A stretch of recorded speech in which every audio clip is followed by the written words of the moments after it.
दोस्तों, आग लगी है या लगाई गई है, हादसा है या साजिश है, ये कहना मुश्किल है। लेकिन हजारों ईवीएम में जब आग लग गई, हजारों ईवीएम जलकर धुआं हो गई, तो उसके बाद दोनों तरफ से आरोप लगाए जा रहे हैं कि यह पूरा साजिश का मामला है। बीजेपी सरकार के मंत्री भी साजिश का आरोप लगा रहे हैं और तमाम विपक्षी दल हजारों ईवीएम के जलने पर कहते हैं कि क्या सबूत मिटाए गए हैं।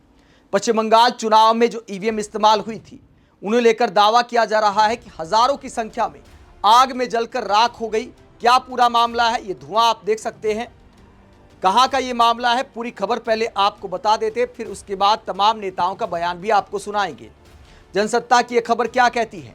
पश्चिम बंगाल के अलीपुर स्थित एक बहुमंजिला सरकारी भवन में बुधवार को लगी भीषण आग में करीब 4000 ईवीएम जलकर खाक हो गई। राज्य के अग्निशमन एवं आपातकालीन सेवा राज्य मंत्री कौशिक चौधरी ने गुरुवार को घटनास्थल का दौरा करने के बाद मीडिया को इसकी जानकारी दी। तो बीजेपी सरकार के जो मंत्री हैं कौशिक चौधरी, उन्होंने कहा है कि साजिश हो सकती है। आगे मंत्री जी के बयान के आधार पर क्या कहा गया है?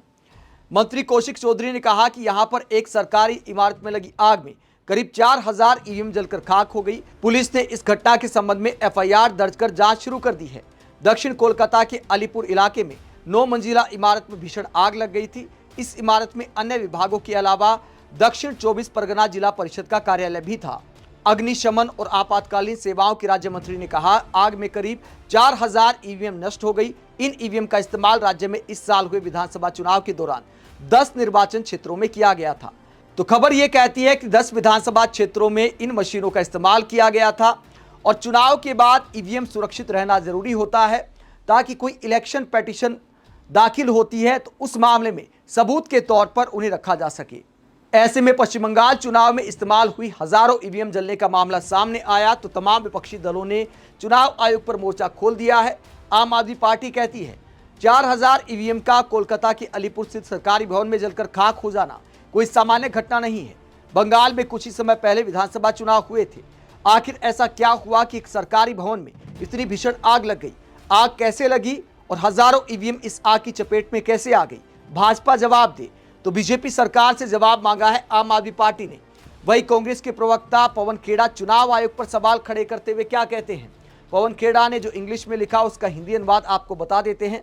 पवन खेड़ा ने कहा कि चुनाव आयोग को यह साफ करना चाहिए, क्या हाल ही में हुए पश्चिम बंगाल चुनाव में सचमुच इन 4000 ईवीएम का इस्तेमाल हुआ था? वरना हमें यह सोचने पर मजबूर होना पड़ेगा कि क्या यह वाकई कोई दुर्घटना थी या फिर वैसी ही सुविधाजनक और रहस्यमयी आग थी जो बॉलीवुड फिल्मों में हमेशा ठीक उसी समय लगती है जब अहम सबूतों को मिटाना हो। तो पवन खेड़ा सबूत मिटाने को लेकर डाउट दिखाते हैं और कहते हैं कि चुनाव आयोग को पूरी पिक्चर साफ करनी चाहिए। इसके अलावा इस पूरे मामले पर कांग्रेस के प्रवक्ता अतुल लोधे पाटिल कहते हैं हजारों ईवीएम जलकर खाक हो गई जो वेस्ट बंगाल इलेक्शन में इस्तेमाल की गई थी। विपक्षी नेताओं के अलावा देश के पत्रकार भी हैरान है कि इतने वीआईपी एरिया में आखिरकार ऐसे आग कैसे लग सकती है। वरिष्ठ पत्रकार रूबी अरुण कहती हैं करीब 4000 ईवीएम जलकर खाक, और यह हुआ है पश्चिम बंगाल के कोलकाता के अलीपुर इलाके में एक सरकारी बहुमंजिला इमारत में भीषण आग लगने से जो 4000 ईवीएम जलकर नष्ट हो गई हैं। वो मशीनें दक्षिण 24 परगना जिले के 10 विधानसभा क्षेत्रों में इस्तेमाल की गई थी। इस आग में इमारत के कई अन्य सरकारी विभागों के रिकॉर्ड और सभी दस्तावेज पूरी तरह जल गए हैं।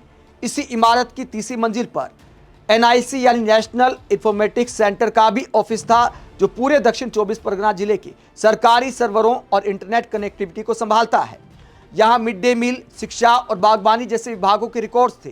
हादसे की जांच कर रहे दमकल विभाग और फॉरेंसिक एक्सपर्ट्स के अनुसार जिस अजीब तरीके से इस इमारत में आग फैली है वो सामान्य फायर पैटर्न नहीं है। आग सबसे पहले तीसरी और चौथी मंजिल पर लगी, इसके बाद बीच की 5वीं, 6ठी और 7वीं मंजिलें काफी हद तक सुरक्षित रही। उसके बाद सीधे 8वीं और 9वीं मंजिल जहां पर ईवीएम रखी थी भीषण आग की चपेट में आ गई। यानी बीच की मंजिल सुरक्षित रहती हैं, नीचे की मंजिल आग की चपेट में आती हैं और उसके बाद ऊपर की मंजिलें 8वीं और 9वीं मंजिल जहां पर ईवीएम रखी थी वहां पर आग कैसे लग गई, इसे लेकर लोग हैरान हैं। इससे यह संदेह मजबूत होता है कि अलग अलग जगहों पर जानबूझकर आग लगाई गई है।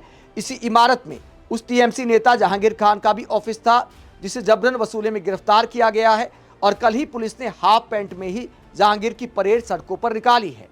तो वरिष्ठ पत्रकार रूबी अरुण कई सवाल उठाती हैं कि आखिरकार आग 2-4 मंजिलों को छोड़कर आगे पीछे कैसे लग सकती है। इस आग को लेकर सवाल विपक्षी नेता भी उठा रहे हैं क्योंकि ईवीएम से जुड़ा मामला है। वहीं बीजेपी सरकार के मंत्री भी आग पर डाउट कर रहे हैं क्योंकि बहुत सारे विभागों के दस्तावेज थे। तो पहले चूंकि टीएमसी की सरकार थी तो इसीलिए शायद बीजेपी नेता ने साजिश का यहां पर अंदेशा जताया है कि क्या रिकॉर्ड को जानबूझकर आग में जलाया गया है ताकि कोई घोटाला ना पकड़ा जाए। इस तरह की बातें भी की जा रही हैं। आप इस पूरे मसले को लेकर क्या सोचते हैं, कमेंट बॉक्स में अपनी राय जरूर दें। साथ ही चैनल को सब्सक्राइब भी करें। नमस्कार।